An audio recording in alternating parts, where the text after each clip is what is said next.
In Bhagavad Gita, we find three chapters, one of Karma Yoga, one of gyan yoga, and one of bhakti yoga. I'm going to say something about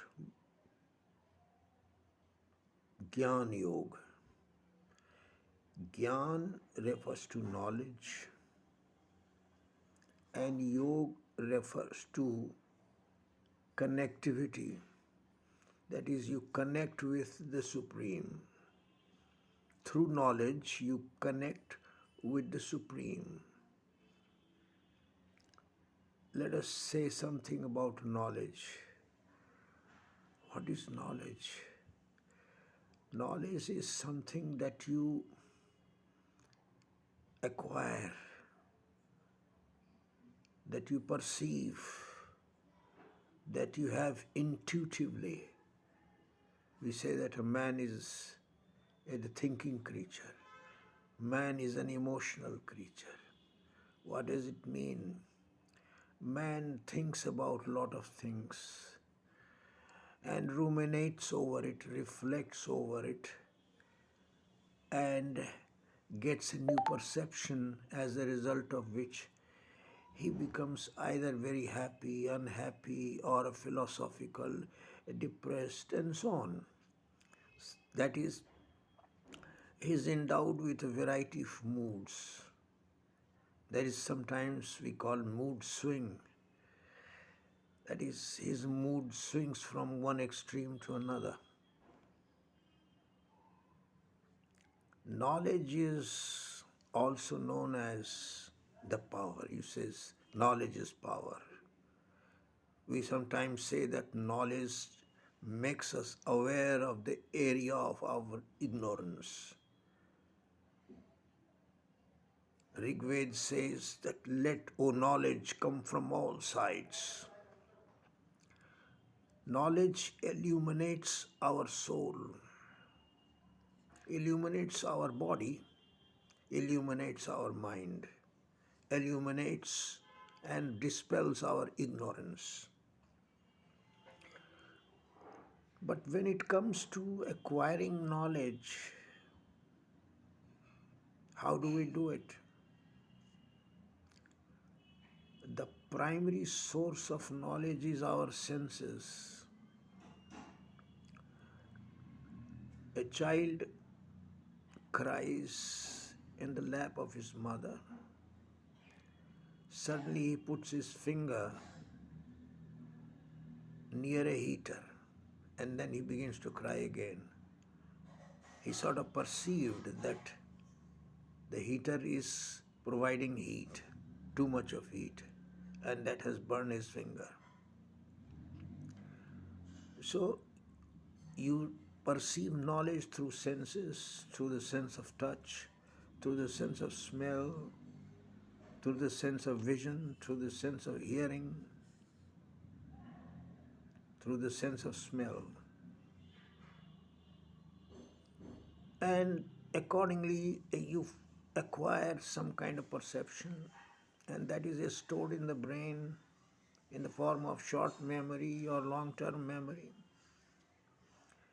That knowledge is modified also in course of time as the brain develops, because we know that the brain is composed of 10 billion neurons, and all these neurons have so many dendrites, and these dendrites form interlacing network, and that dendrites increase in number over the years, and our knowledge gets processed, modified.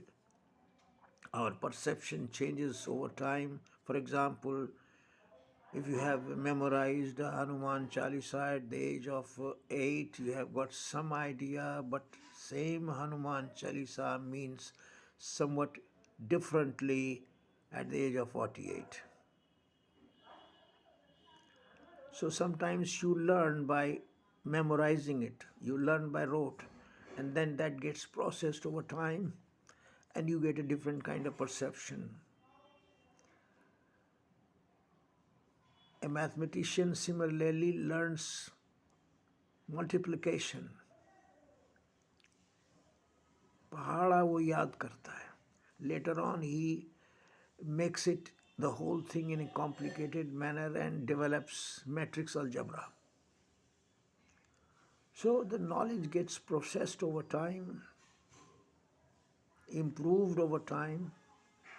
Knowledge is all encompassing, and it is virtually impossible for a man or human brain to encompass the whole gamut of knowledge that exists in the world.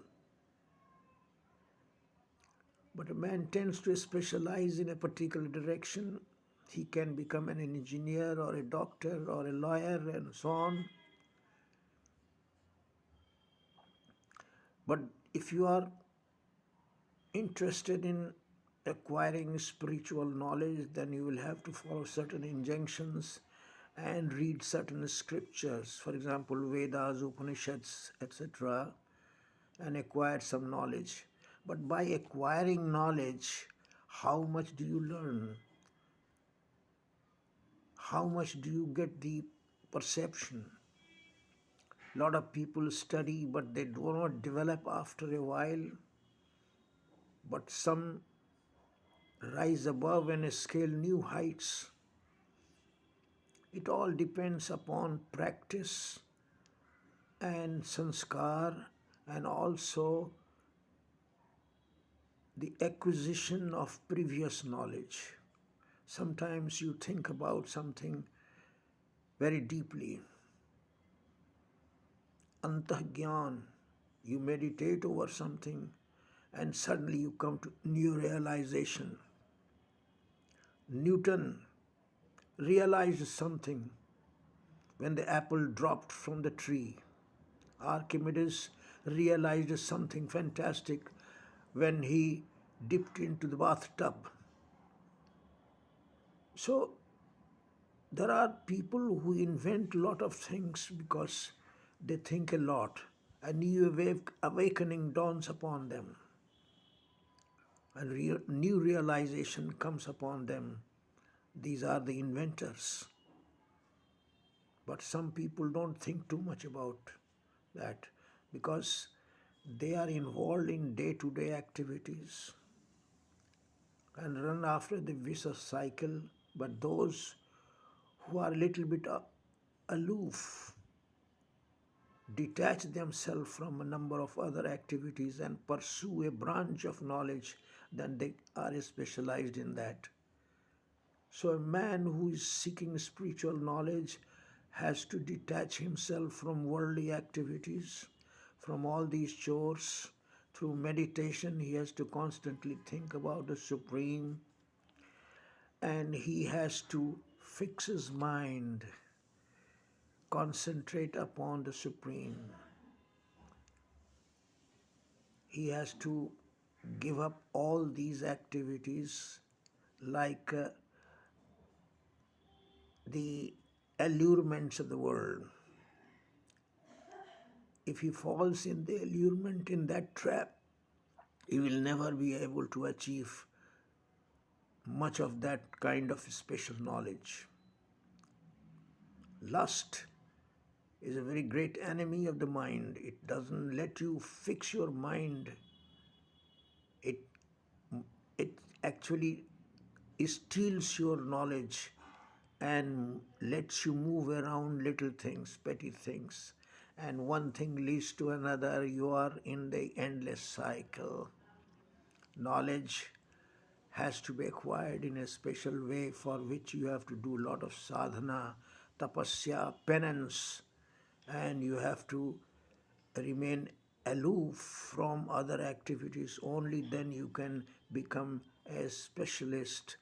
And if you are going to be a very good specialist as far as spiritual knowledge is concerned, then you have to be a person of equilibrium. That is, you get rid of all the nuances of love and hate phenomenon, and you treat all people equal, you remain equipoised and be fixed. Never be exalted in the moments of happiness, and never be depressed in moments of sorrow. And think about God as the supreme, and think about God as the supreme source, and always try to achieve that level where you can visualize the supreme. That is the spiritual knowledge. Only then you can really connect with the supreme, and that is what is called gyan yoga.